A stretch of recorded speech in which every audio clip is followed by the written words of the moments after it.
In today's lecture, we're gonna continue talking about different types of chemical equilibria. Now, last week we talked about solubility product equilibria, and this week we're gonna quickly talk about the acid-base chemical equilibria. Now, the objectives for this chapter is especially for you to be able to be acquainted with the manipulation of monoprotic and polyprotic acid equilibria systems. I also like you to understand, one major application of acid-based chemical equilibria is their use in buffer systems. Very, very important in lots of different environmental and physiological applications. I also like you to underline or understand the key features, in pH titration curves, which are essentially fairly useful in volumetric quantitation of acids and bases. Now, you're going to find probably in the environment or in nature, if I can underline one type of chemical equilibria that is most important, I would say acid-base chemical equilibria is probably one of the most important chemical equilibria systems out there. And so I think it's very important, for you to understand, the mechanics, of these type of reactions, acid-base reactions. So you'd find acids and bases essentially everywhere. I'll take a few examples. Such as in the pharmaceutical industry, most of the drugs we take out there are either acids or bases. A good example is sildenafil. I assume none of us takes it. But it's an important compound that was serendipitously discovered by Pfizer, a pharmaceutical company, where they were trying to synthesize cardiac based drugs, and then they discovered this type of drug that was not very good in cardiac applications, but it turned out to be fairly useful in male sexual health. Of course, most of us know it as Viagra. Now you can see from the structure, and I like you guys to be able just purely to look at the structure and be able to indicate, whether it's an acid or whether it's a base. Like you can see this kind of structure and you can tell it's a base. Other examples, of very common organic acids out there would be the benzoic acid. If you take any natural organic matter, you're going to find that one constituent of it is benzoic acid, hydroxylated, and so forth. If you take lignins, which are very common in the structures of trees, you're going to find that the monomers that make up lignin are actually hydroxybenzoic acids. And of course, you can tell it's an acid because of that carboxylic acid group. Now, if I would classify acids and bases, they are often classified as either as strong acids, or strong bases, weak acids and weak bases. Now, strong acids mean that the acids, can be hydrolyzed or can dissociate, completely, 100% dissociation. So you're going to find most of the mineral acids, hydrochloric acid, perchloric acid, nitric acid, sulfuric acid, and so on. You're going to find those are strong acids, meaning they dissociate completely to give you a proton, or what you call a hydronium ion. On the other hand, strong bases, they are chemical species that hydrolyzes, completely, 100% hydrolysis. And good example, and of course hydrolysis means that one of the products that you're getting is a hydroxide, hydrolysis, meaning one of the products you're getting is a hydroxide. And that's what a strong base is, 100% dissociation or hydrolysis. Now examples of strong bases, would be ionic hydroxides of either alkali metals or alkali earth metals, so elements in the group 1 and group 2 of the periodic table, the hydroxides, of those ions are basically strong bases. Other examples, of strong bases would be what you call the Grignard reagents. Some of you who are in organic chemistry know about that. So if at all you've got something like this, alkoxides, ions, and Grignard reagents, you're going to find that they are strong bases, meaning, they hydrolyze completely. Other examples of strong bases would be quaternary ammonium hydroxides, structures, that look like that. Now, on the other hand, weak acids and weak bases, they dissociate partially, so take note of that distinction. They dissociate partially, whereas, weak bases, they hydrolyze, partially, of course, to give you one of the products, which is hydroxide. Examples, of weak acids would be technically anything that has got a carboxylic acid, or anything, that is a protonated amine, you would find, that is a weak acid. So in essence, conjugate acids, of weak bases, are weak acids. Okay, I hope that's fairly clear. On the other hand, weak bases, often it's anything that contains, a deprotonated amine group, such as ammonia, and of course you get hydroxide on the other side, and of course we know that this one is a conjugate acid. So this is a base, this is a conjugate acid, and that's what we said. Weak acids, are conjugate acids, of bases, and vice versa. For example, this one here, which is an acetate, would be a weak base. So a conjugate base, of a weak acid, essentially it's a weak base. And then hopefully again, that is fairly clear. They dissociate or hydrolyze partially. Now, take note of this, there are some chemical species that behave both as an acid and as a base, meaning they can donate a proton and they can be a proton acceptor at the same time. A good example, of course, would be water. Water can hydrolyze, to give you an acid, but so also, can it give you a base. And we know that the dissociation constant of water is what you call Kw. I think sometimes we will call it the autoprotolysis, the autoprotolysis constant. All right? Essentially, that's one example of an amphiprotic species. Water is an example of an amphiprotic species, meaning that it can give you a hydronium ion and that it can give you a base, which is a hydroxide. Other examples, of amphiprotic species, would be, things like this. If at all you've got a polyprotic acid or a base, the middle species, often would behave as an amphiprotic species. I'll give you an example. If at all you had phosphoric acid, phosphoric acid, we know that this one has got up to 3 hydrolyzable protons. I can lose one, and when I lose one, I get HPO4, 2 there. And essentially, this is an amphiprotic species, because it can go back in this direction. And so also, can it go in this direction, to give you, this one, a monohydrogen phosphate. So hopefully you can see that is an amphiprotic species, meaning I can get it to hydrolyze to give me a base, but also, it can capture a proton, to give me a base and give you phosphoric acid.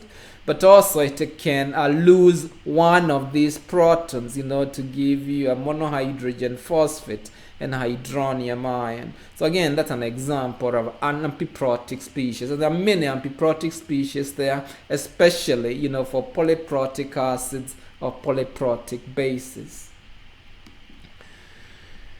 So I assume most of you are fairly familiar with the manipulation of acid or base chemical equilibria. I'll give you a quick example here. If I got a base, I'm going to symbolize it as a B. And then it will react with water. Of course, we know bases capture protons. So it would capture a proton, to give you that, which is a conjugate acid, of this base. And of course, I'm gonna get a hydroxide, which is really the definition of what bases are, or the active, ingredient, of a base. We all know that to do a chemical equilibria expression, we take the products and then we divide it by the reactants. And of course, you can see that the products, the concentration of them raised to their stoichiometry, in this case it's 1,1. And divided, by the reactants, which is the base. We ignore the water, because it's only a solvent, in this case. Now, and then, of course, you can get the respective concentrations of the product. Often we would say it's X, because we don't know what it is. So that's X, that is X.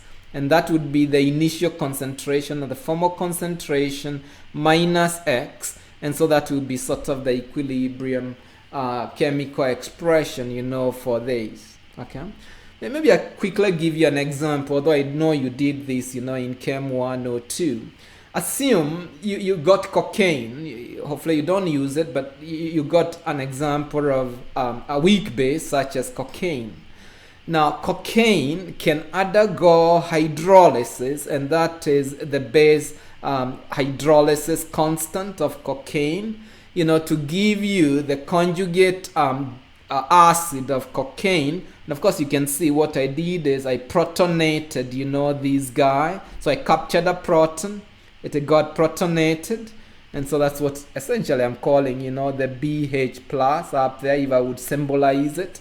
And of course, I would get, the hydroxide, that remained after I captured, that hydrogen. So the question is, calculate the pH of 0.0372 molar concentration of cocaine. And again, fairly straightforward, I would set up, my reaction, the base, the cocaine reacts with water to get that. Initially, that is my concentration, which is there. The change, given enough time, the base hydrolyzes, to those constituent, products. So I'm going to lose X moles. And because I want to one stoichiometry, I'm going to gain X moles of the conjugate acid and X moles, of the hydroxide. And after given enough time at equilibrium, I'm gonna get, what I had initially minus what I lost. And then I'm gonna get the X, what I gained, after the reaction, and X for the hydroxide, what I gained. I substitute it into the equilibrium expression, and that's what I get. Now take note of this, I can make these assumptions, all right? That 0.0372 minus X is approximately equals to 0.0372. And essentially what we are doing is this. We are assuming, that the hydrolysis constant is fairly small. And so if you look at the amount of the products obtained, it would, the amount of the product the amount of the reactant, that was lost here, X, is not going to be as significant compared to what you initially started with. And the whole idea of doing this is to try to make sure we don't solve a quadratic equation.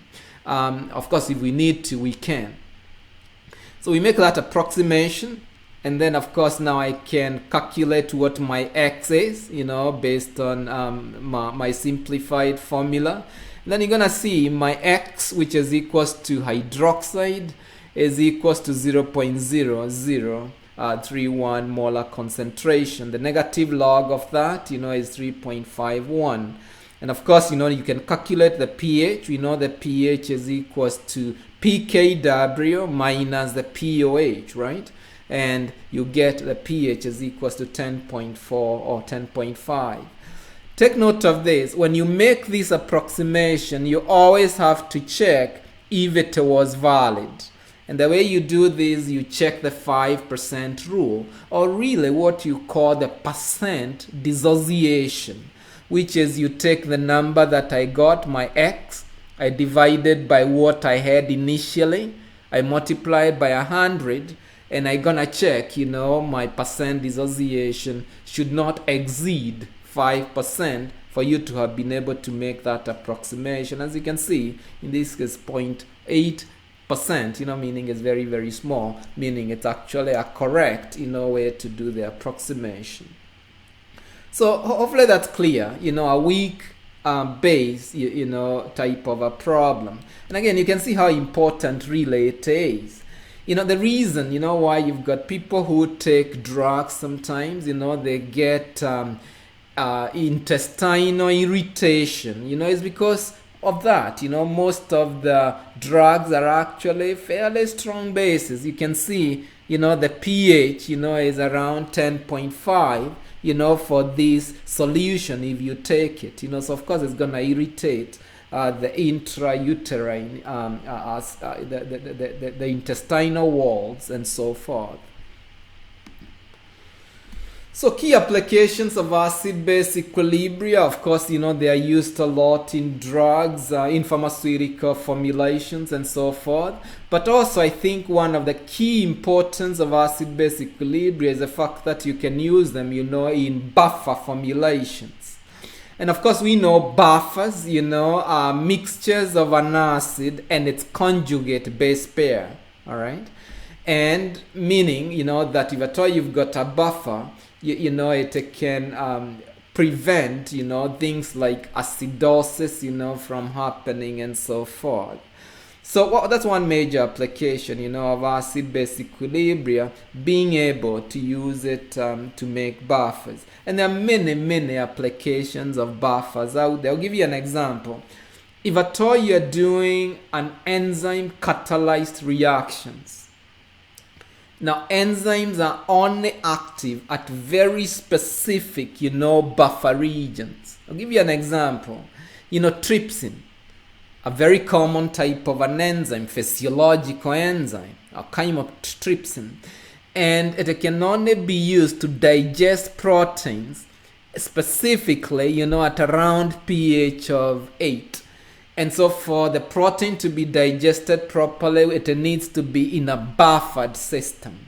So you can see, very, very useful in physiological processes. When you take the proteins, they need to be digested, using enzyme hydrolytic reactions. And enzyme hydrolytic reactions happen at very specific pHs, meaning, you need to be buffered to be able to digest, the proteins.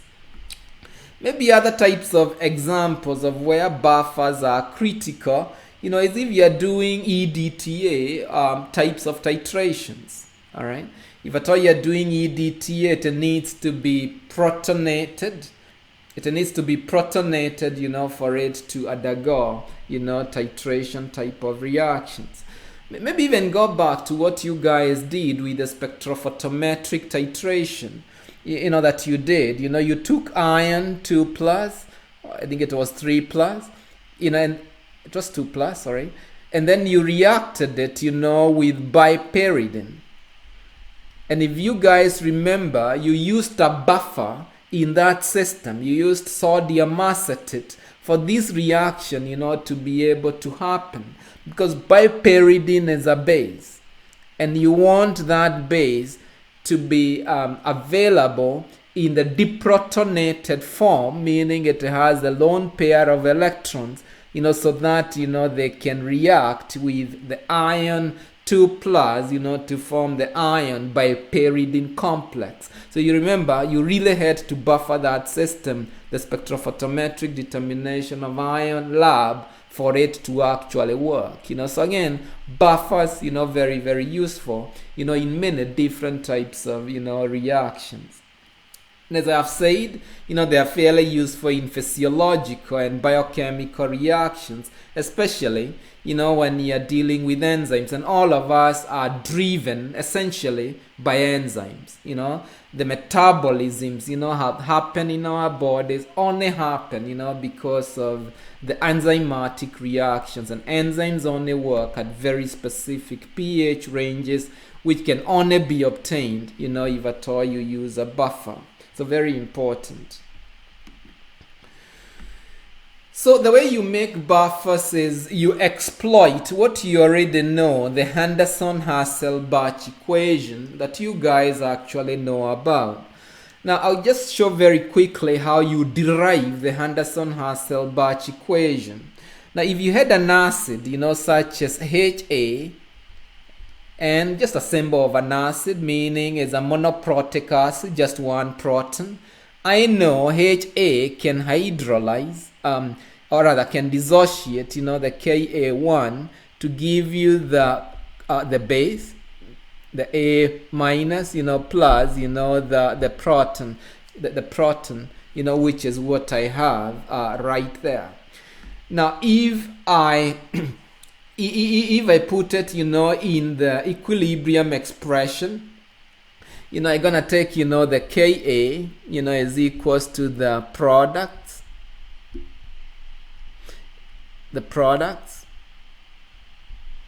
divided, by the concentration of the reactants, and that is what, I essentially have here.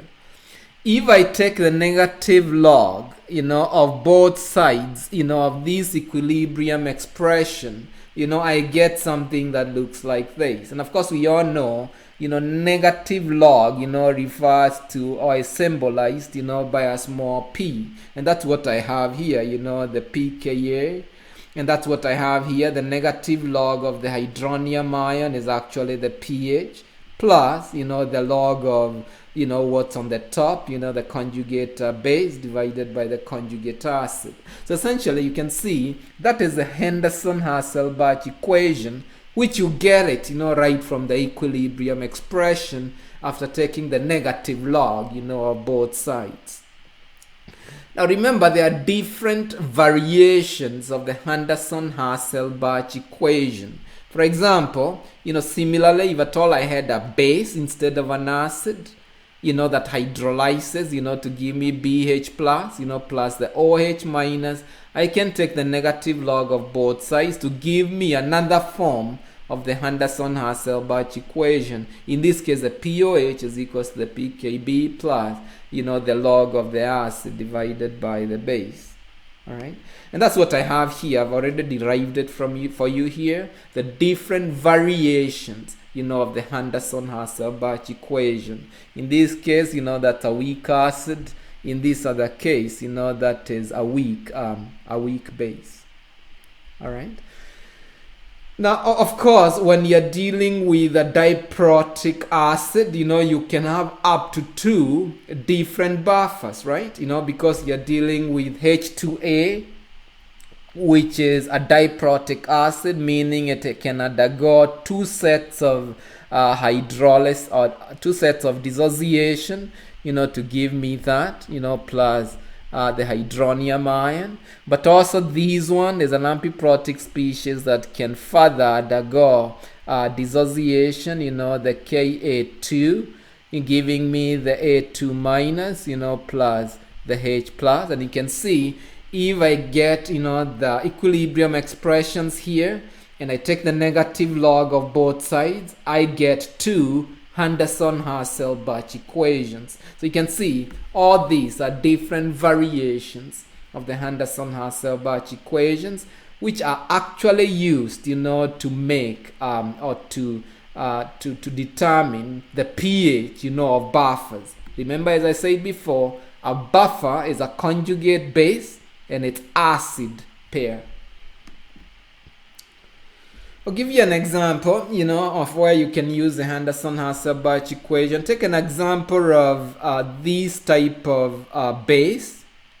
You've got trees, which is a base. Its structure looks like this. You can see it, You can see it's an ammonia, it's an amine based compound, so it's actually a base. It can be protonated. So this one is a conjugate acid, and this is, a conjugate base, okay? So 12.43 of a conjugate base, and the molecular weight is 121. Again, the concentration of that. On the other hand, I can get, the 3 hydrochloride, which is this guy, and I weigh 4.67 divided by the molecular weight, it's that, and that's a concentration. And then I just need to substitute it, into my Henderson-Hasselbalch equation so that I can determine the pH, okay? And all I need to do is get the pKa substituted here, plus, and I'm sorry, I forgot, there's log here, there's a log there, log of B divided by BH plus, and then I can determine, what the pH is. And those of you in biology, I'm sure you've come across trees as a very, very common, biochemical buffer system, that is used in physiological or biological systems. So another way to make the buffer, so in this case, I went to the shelf and I got the base, I weighed it, I dissolved it in water, and then I went and I got the acid, the conjugate acid from the shell. I weighed it, I dissolved it in water, I mixed it up, and that's the way I made the base, or rather the buffer. But another way to make the buffer is you just take one of the pairs. In this case, I just take the acid, the acid form, and then I try to make the base form just by reacting it, with a base. All right, so in this case, I took the acid form and then I reacted it, with the base, hydroxide. And we know acids react with bases, to give me, the other form, the base, and of course, plus water. It's a neutralization reaction. You can see it's a neutralization reaction. It's a neutralization reaction. So if at all I do not have in the shelf, both the base and the acid, I can just take, the acid form and do a reaction, by adding the base to give me, the other form. And then based on that, I can actually calculate, the pH, of my solution. And how do I do that? So initially, I had this number of moles of the acid that I got from the shelf. I weighed 10 grams divided by the molecular weight, which is that. I get the number of moles. And then I determine how many moles of hydroxide do I need to add, into this so that I can get a portion of this being transformed into a base, the acid being transformed into the weak base so that I can have the pair, the acid base pair. And so in that case, the X is what I'm adding. I don't know. I want to determine that. And so after the equilibrium is reached, this is consumed. So 0.06 minus X. This one is essentially consumed. So it's equals to 0. The base that I add, all of it reacts. And then I make the product that is formed, it's X, right? It's a one-to-one stoichiometry. And I can substitute it into my Henderson-Hasselbalch equation. The pKa is known, plus the log of the base that is formed, divided by the reactants, which is that. And you can see my X when I solve it is 0.016 moles. And that is the moles essentially of OH, that I added. And so finally, if I know the moles, we know moles is equals to concentration times volume.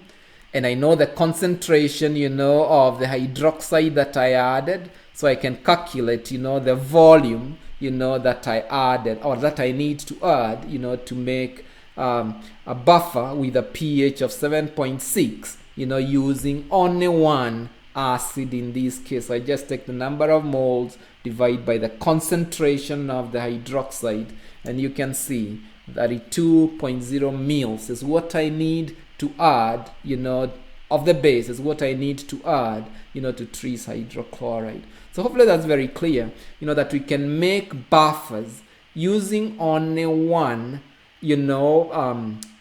only one of the pairs. In this case, is an acid.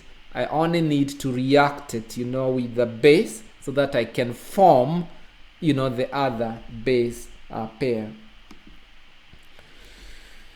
So the other thing that I'm gonna like to highlight, is acid-base titration curves. In fact, you can see from my previous reaction here, essentially this is an acid-base reaction. You can see it's an acid that I'm reacting with a base. If at all I was doing a titration, essentially, the titration curve would look like this, where I'm measuring the pH, all right? And I'm adding the base, like in the previous reaction. And so as I add the base, of course, the pH keeps rising. And then it reaches a point, where I've consumed all the acid, that is present. All right. And that is what you call equivalence point, very similar to what we talked about last week. Equivalence point, the VE is an equivalence point, meaning I've consumed all the acid, that is present. And then I continue adding my base, and then I get it plateauing. And that is what I call, a titration curve.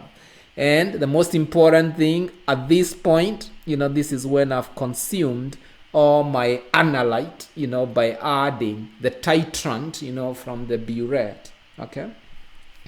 So I'd like you to know some of the features, of the titration curve. Of course, the most important is that midpoint, or that inflection, is what you call the equivalence point, or the equivalence volume, or sort of the end point.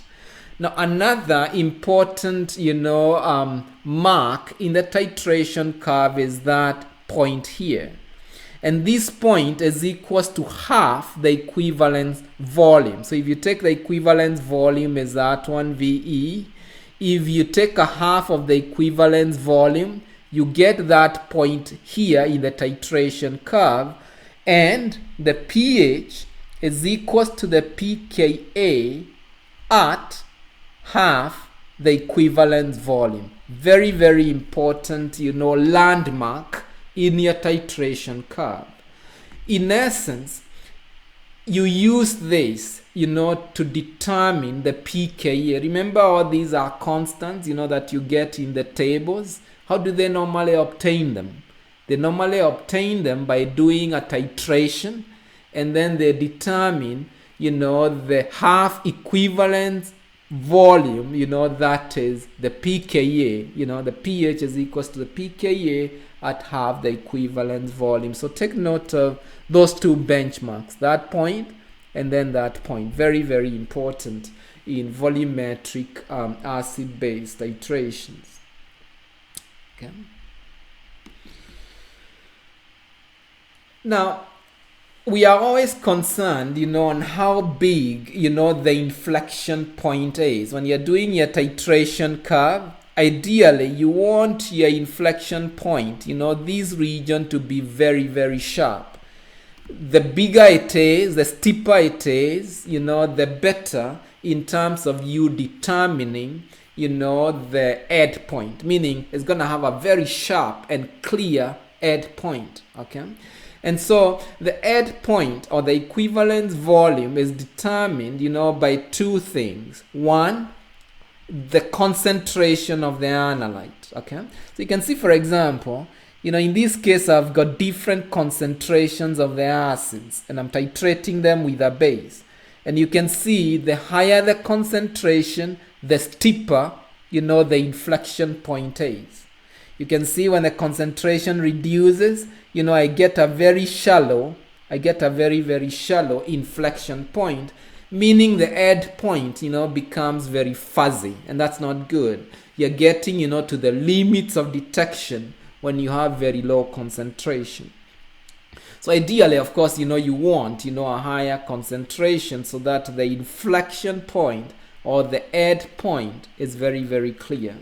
All right, so the acid-base titration curves are determined, or one parameter that affects the equivalence point, is the concentration, of the analyte.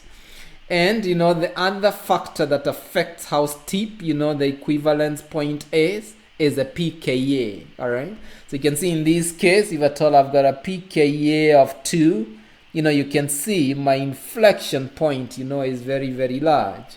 On the other hand, if at all I've got a pKa of 10, meaning I've got a very weak acid, you can see my inflection point, is very, very shallow, and I would have a very big difficulty, trying to do a titration for a very weak acid. Okay, so you can see a strong acid, I get a very good inflection point. For a very weak acid, I get a very shallow inflection point, meaning I'm gonna struggle to determine that end point.